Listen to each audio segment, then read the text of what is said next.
Hello student, welcome back to my Prayas channel. आपका इस channel पे स्वागत है। हम लोग बिहार एसटीईटी का प्रीवियस ईयर क्वेश्चन पढ़ रहे थे स्टूडेंट, और हम लोग का सब्जेक्ट था जूलॉजी। और ये उन स्टूडेंट के लिए वीडियो है जो पेपर एसटीईटी में जो है पेपर 2 का एग्ज़ाम देने वाले हैं और जिनका सब्जेक्ट जो है जूलॉजी है। और जो स्टूडेंट जूलॉजी का टीचर बनना चाहते हैं 11th-12th में, उसके लिए जो है ये क्वेश्चन जो है बहुत ज़्यादा ही इम्पॉर्टेंट है और एसटीईटी के लिए। तो आज का हम लोग का फर्स्ट क्वेश्चन है। इससे पहले हम लोग जो है 50 क्वेश्चन पढ़ चुके थे स्टूडेंट। आज हम लोग पढ़ेंगे जो क्वेश्चन हम लोग का बचा हुआ है। और जो अपना सब्जेक्ट का जो क्वेश्चन रहता है स्टूडेंट, वो 100 नंबर का पूछा जाता है एसटीईटी में। तो हम लोग पहले 50 क्वेश्चन पढ़ चुके हैं। आज हम लोग पढ़ेंगे नेक्स्ट। तो आज का हम लोग का फर्स्ट क्वेश्चन है स्टूडेंट, बहुविकल्पिता का एक उदाहरण है। तो बहुविकल्पिता का जो है एक उदाहरण है क्या है? तो फर्स्ट ऑप्शन है मानव रक्त समूह, सेकंड ऑप्शन है ड्रोसोफिला की आंखों का रंग, थर्ड ऑप्शन है सिकल सेल आरबीसी, और फोर्थ ऑप्शन है उपयुक्त सभी। तो इसका जो आंसर होगा स्टूडेंट उपयुक्त सभी होगा। नेक्स्ट क्वेश्चन है स्टूडेंट, IAIB जीनोटाइप वाला व्यक्ति रक्त समूह AB दर्शाएगा, इसका कारण यह है। तो IAIB जीनोटाइप वाला व्यक्ति रक्त समूह AB दर्शाएगा, इसका कारण क्या है? तो इसका कारण है सहप्रभुत्व। नेक्स्ट क्वेश्चन है स्टूडेंट, क्वेश्चन नंबर 52, कभी कभी एक ही जीन एक से अधिक प्रभाव व्यक्त कर सकता है, यह घटना जो है कहलाता है। तो यह घटना कहलाता है प्लीयोट्रॉपी। क्या कहलाता है? प्लीयोट्रॉपी कहलाता है। नेक्स्ट क्वेश्चन है स्टूडेंट, निम्नलिखित में से कौन सा पात्र मेंडल द्वारा नहीं चुना गया था? तो कौन सा पात्र है जो मेंडल द्वारा नहीं चुना गया था? तो फर्स्ट ऑप्शन है पॉड का प्रकार, सेकंड ऑप्शन है पॉड का रंग, थर्ड ऑप्शन है फूल का स्थान, और फोर्थ ऑप्शन है पॉड का स्थान। तो इसमें जो मेंडल द्वारा जो है कौन जो है नहीं चुना गया था? तो पॉड का स्थान जो है नहीं चुना गया था। नेक्स्ट क्वेश्चन है स्टूडेंट, यूकेरियोट्स में अनुवाद के दौरान दीक्षा के लिए जिम्मेदार अमीनो एसिड है। तो यूकेरियोट्स में अनुवाद के दौरान दीक्षा के लिए जिम्मेदार अमीनो एसिड है, तो कौन है? मेथियोनिन। नेक्स्ट क्वेश्चन है स्टूडेंट, डीएनए को खोलने में किस एंजाइम का उपयोग किया जाता है? तो डीएनए को खोलने में जो है किस एंजाइम का उपयोग किया जाता है? तो ये किया जाता है हेलिकेज का। किसका किया जाता है? हेलिकेज का किया जाता है। नेक्स्ट क्वेश्चन है स्टूडेंट, क्वेश्चन नंबर 56, डीएनए के एक स्ट्रैंड से आनुवंशिक जानकारी को आरएनए में कॉपी करने की प्रक्रिया को कहा जाता है। तो डीएनए के एक स्ट्रैंड से आनुवंशिक जानकारी को आरएनए में कॉपी करने की प्रक्रिया को जो है क्या कहा जाता है? तो कहा जाता है ट्रांसक्रिप्शन। नेक्स्ट क्वेश्चन है स्टूडेंट, आरएनए पॉलीमरेज गतिविधि के दौरान निम्नलिखित में से कौन सा सत्य है? तो आरएनए पॉलीमरेज गतिविधि के लिए निम्नलिखित में से जो है कौन सा सत्य है?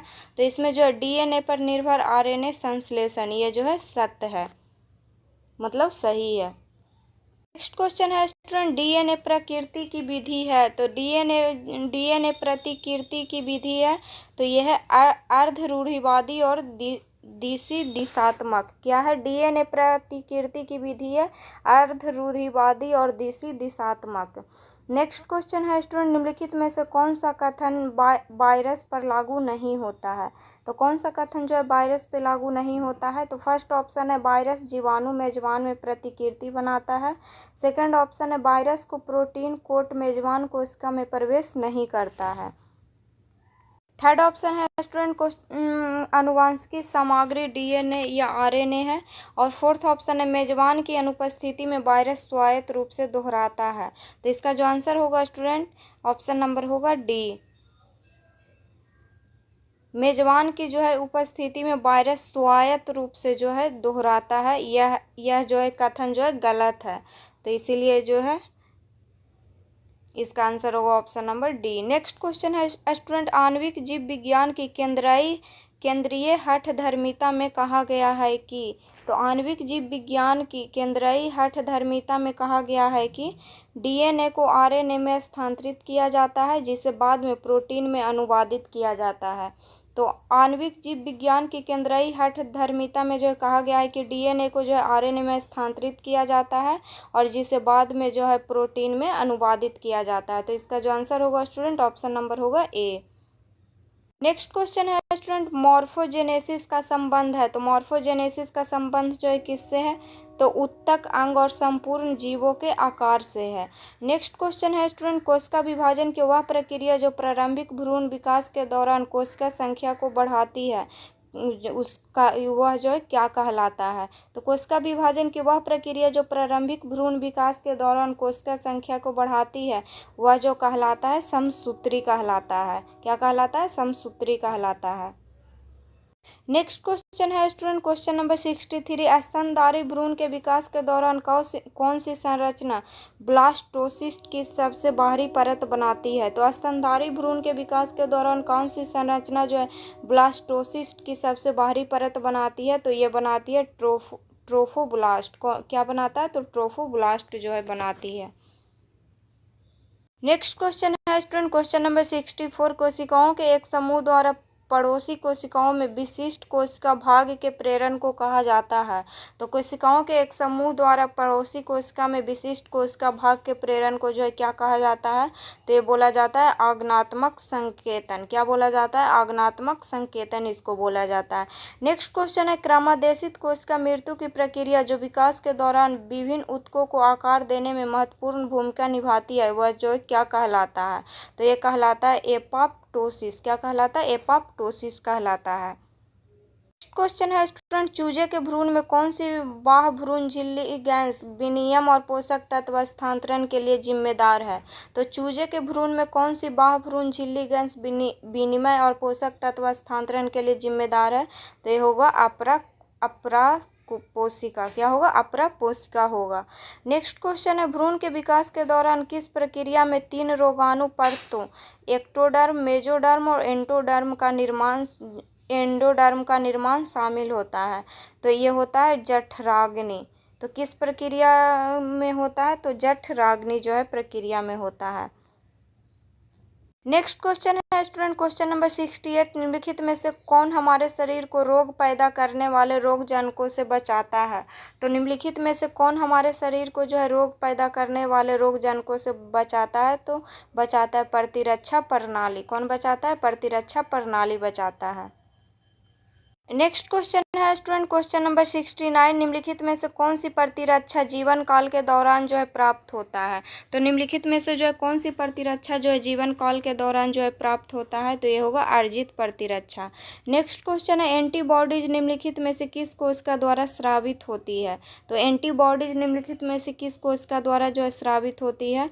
तो ये होता है बी सेल के द्वारा। किस सेल के द्वारा होता है? तो बी सेल के द्वारा होता है। तो इसका आंसर होगा option number D. Next question है स्टूडेंट, माँ के दूध में निम्नलिखित में से कौन सा एंटीबॉडी जो है मौजूद होता है? तो माँ के जो है दूध में कौन सी एंटीबॉडी जो है मौजूद होता है? तो होता है IgA। माँ के दूध में जो है होता है IgA नामक जो है एंटीबॉडी जो है पाया जाता है। नेक्स्ट क्वेश्चन है स्टूडेंट, टी कोशिकाएं परिपक्व होती है। तो टी कोशिकाएं जो है परिपक्व होती है कहाँ होता है? तो थाइमस ग्रंथि में होता है। नेक्स्ट क्वेश्चन है स्टूडेंट, क्वेश्चन नंबर 73, कौन सी कोशिका जन्मजात प्रतिरक्षा में शामिल होती है? तो कौन सी कोशिका जो है जन्मजात प्रतिरक्षा में शामिल होता है? तो फर्स्ट ऑप्शन है फागोसाइट्स, सेकंड ऑप्शन है मैक्रोफेज, थर्ड ऑप्शन है प्राकृतिक हथियारी कोशिका और फोर्थ ऑप्शन है उपयुक्त सभी। तो जो इसका आंसर होगा स्टूडेंट उपयुक्त सभी होगा। नेक्स्ट क्वेश्चन है स्टूडेंट, एलिसा का अर्थ है। तो एलिसा का अर्थ जो है क्या है? एलिसा का अर्थ है स्टूडेंट एंजाइम से जुड़े इम्यूनोसॉर्बेंट परख। क्या है? तो एलिसा का अर्थ है एंजाइम से जुड़े इम्यूनोसॉर्बेंट परख। नेक्स्ट क्वेश्चन है स्टूडेंट, हार्डी बेनबर्ग के नियम का सही सूत्र कौन सा है? तो हार्डी बेनबर्ग के नियम का जो है सही सूत्र जो है कौन सा है? तो इसका जो सूत्र है स्टूडेंट P² + 2PQ + Q² बराबर 1। हार्डी बेनबर्ग के नियम का जो है सही सूत्र है स्टूडेंट P² + 2PQ + जो है Q² बराबर 1।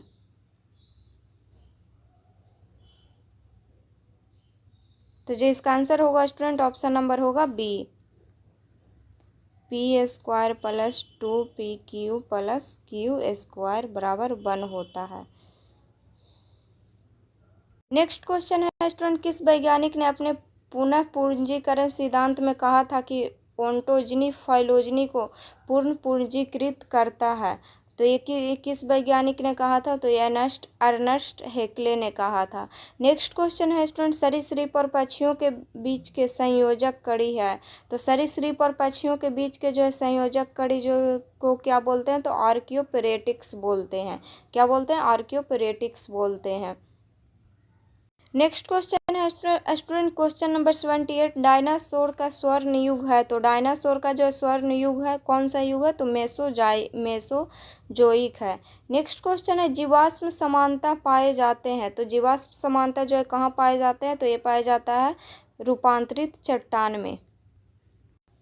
सॉरी स्टूडेंट, जीवाश्म जो है रूपांतरित चट्टान में जो है नहीं पाया जाता है, ये पाया जाता है तलछटी चट्टान में। कौन चट्टान में पाया जाता है? तो तलछटी चट्टान में जो है पाया जाता है। तो इसका आंसर होगा option number A. Next question है स्टूडेंट क्वेश्चन नंबर 80, ओपरीन के अनुसार निम्नलिखित में से कौन सा पृथ्वी के आदिम वातावरण में मौजूद नहीं था? तो कौन सा जो है पृथ्वी के आदिम वातावरण में जो है मौजूद नहीं था? तो ये जो ऑक्सीजन जो है मौजूद नहीं था। नेक्स्ट क्वेश्चन है 81, जो व्यक्ति उच्च जो है रक्तचाप से पीड़ित है इसमें जो है कटौती करनी चाहिए। तो किस में जो है कटौती करनी चाहिए? तो सोडियम में जो है कटौती करना चाहिए। यदि आपको उच्च रक्तचाप है तो अस्टेथोस का कहना है कि कम सोडियम आहार के साथ जो है सोडियम लेवल जो है कम करना जो है प्राथमिकता है। नेक्स्ट क्वेश्चन है स्टूडेंट क्वेश्चन नंबर 82, निम्नलिखित में से किसका उष्मीय मान जो है सबसे अधिक है? तो किसका उष्मीय मान जो है सबसे अधिक है? तो वसा का जो है उष्मीय मान जो है सबसे अधिक होता है। नेक्स्ट क्वेश्चन है स्टूडेंट क्वेश्चन नंबर 83, पता लगाएं कि इनमें से कौन सा पोषक तत्व नहीं माना जाता है। तो कौन सा जो है इसमें पोषक तत्व नहीं माना जाता है? तो फर्स्ट ऑप्शन है विटामिन, सेकेंड ऑप्शन है खनिज, थर्ड ऑप्शन है रेसे और फोर्थ ऑप्शन है वसा। तो कौन सा जो है पोषक तत्व जो है नहीं माना जाता है इसमें? तो फाइबर रेसा जो होता है उसको पोषक तत्व जो है नहीं माना जाता है। नेक्स्ट क्वेश्चन है स्टूडेंट, विटामिन के की आवश्यकता है। तो विटामिन के की आवश्यकता जो है कहाँ है? तो यह प्रोथ्रोम्बिन का संश्लेषण करने में। तो विटामिन के की जो आवश्यकता पड़ता है प्रोथ्रोम्बिन की संश्लेषण करने में। नेक्स्ट क्वेश्चन है स्टूडेंट क्वेश्चन नंबर 85, निम्नलिखित में से कौन सा रोग आयोडीन की कमी से होता है? तो आयोडीन की कमी से होने वाला रोग जो है घेघा होता है, इसको गंडमाला भी बोलते हैं। नेक्स्ट क्वेश्चन है स्टूडेंट, टेटनस, काली खांसी और डिप्थीरिया से सुरक्षा के लिए बच्चों को निम्नलिखित में से कौन सा संयुक्त टीका दिया जाता है? तो जिसको जो है टेटनस, काली खांसी और डिप्थीरिया से जो है सुरक्षा के लिए बच्चों को जो है दिया जाता है DTP का टीका। कि कौन सा टीका दिया जाता है? तो DTP का टीका जो है दिया जाता है। नेक्स्ट क्वेश्चन है स्टूडेंट क्वेश्चन नंबर 87, समान सर्दी किसके कारण होती है? तो समान सर्दी जो है किसके कारण होती है? तो राइनो वायरस के कारण होता है। नेक्स्ट क्वेश्चन है, जेनेटिक इंजीनियरिंग में DNA का हेरफेर किसकी खोज के कारण संभव हुआ? तो जेनेटिक इंजीनियरिंग में DNA का जो है हेरफेर किसकी खोज के कारण संभव हुआ? तो ये हुआ प्रतिबंध एंडोन्यूक्लियाइज के कारण। किसके कारण हुआ? तो प्रतिबंध एंडोन्यूक्लियाइज के कारण जो है संभव हुआ। नेक्स्ट क्वेश्चन है स्टूडेंट क्वेश्चन नंबर 89, प्लाज्मिड क्या है? तो प्लाज्मिड जो है क्या है? तो सूक्ष्म जीवों में DNA के अतिरिक्त आनुवांशिक भाग जो है क्या है? प्लाज्मिड है। प्लाज्मिड क्या है? तो सूक्ष्म जीवों में DNA के आंतरिक आनुवांशिक भाग को जो है प्लाज्मिड बोलते हैं। नेक्स्ट क्वेश्चन है स्टूडेंट क्वेश्चन नंबर 90, प्रतिबंध एंजाइम है। तो प्रतिबंध एंजाइम जो है इसमें कौन है? तो फर्स्ट ऑप्शन है लिगेज, सेकंड ऑप्शन है चिपचिपे रेशे, थर्ड ऑप्शन है आणविक कैंची और फोर्थ ऑप्शन है बैक्टर। तो प्रतिबंध जो एंजाइम है जो किसको बोलते हैं? तो आणविक कैंची को बोलते हैं। नेक्स्ट क्वेश्चन है, मानव जीनोम अनुक्रम के लिए आमतौर पर किस वेक्टर का उपयोग किया जाता है? तो मानव जीनोम अनुक्रम के लिए जो आमतौर पर किस वेक्टर का उपयोग किया जाता है? तो ये किया जाता है BAC वेक्टर का। कौन वेक्टर का? तो BAC वेक्टर का उपयोग किया जाता है। नेक्स्ट क्वेश्चन है स्टूडेंट, पॉलीमरेज चेन रिएक्शन में चरणों का सही क्रम है। तो पॉलीमरेज चेन रिएक्शन PCR का जो है पूछ रहा है कि जो सही क्रम जो है इस चेन रिएक्शन का क्या है। तो इसमें फर्स्ट होगा स्टूडेंट विकृतीकरण, से फिर होगा एनीलिंग और थर्ड होगा विस्तार। तो इसका जो आंसर होगा स्टूडेंट ऑप्शन नंबर होगा सी। नेक्स्ट क्वेश्चन है स्टूडेंट एंजाइम टैंक पॉलीमरेज प्राप्त होता है। तो एंजाइम टैंक पॉलीमरेज जो है किससे प्राप्त होता है, तो ये होता है थर्मस एकार्टियस से प्राप्त होता है। किससे प्राप्त होता है, तो थर्मस एकार्टिकस से प्राप्त होता है। नेक्स्ट क्वेश्चन है स्टूडेंट 94 सबसे महत्वपूर्ण मानवीय गतिविधि जो वन्य जीवों के विलुप्त होने के कारण बनती है। तो सबसे महत्वपूर्ण मानवीय गतिविधि जो वन्य जीवों के विलुप्त होने का कारण बनती है, तो क्या बनता है, तो प्राकृतिक निवासों में परिवर्तन और विनाश। क्या बनता है स्टूडेंट, तो प्राकृतिक जो है आवासों में परिवर्तन और विनाश। नेक्स्ट क्वेश्चन है स्टूडेंट निम्नलिखित में से कौन सा इन सीटू संरक्षण के अंतर्गत शामिल नहीं है। तो कौन सा जो है इन सीटू संरक्षण के अंतर्गत जो है शामिल नहीं है। तो फर्स्ट ऑप्शन है राष्ट्रीय उद्यान, सेकंड ऑप्शन है अभ्यारण्य, थर्ड ऑप्शन है वनस्पति उद्यान और फोर्थ ऑप्शन है बायोस्फीयर रिजर्व। तो कौन सा जो है इन सीटू संरक्षण के अंतर्गत जो है शामिल नहीं है, तो वनस्पति उद्यान जो है शामिल नहीं है। नेक्स्ट क्वेश्चन है स्टूडेंट क्वेश्चन नंबर 96 निम्नलिखित में से कौन सा एक लुप्त पर्याय जानवर और एक राष्ट्रीय उद्यान का सही सुमूलित जोड़ा है। तो महान भारतीय, तो केवलादेव राष्ट्रीय उद्यान बस्टर्ड, इसमें जो है कौन सा जो है सही सुमूलित जोड़ा है जो उसको चूज करना है।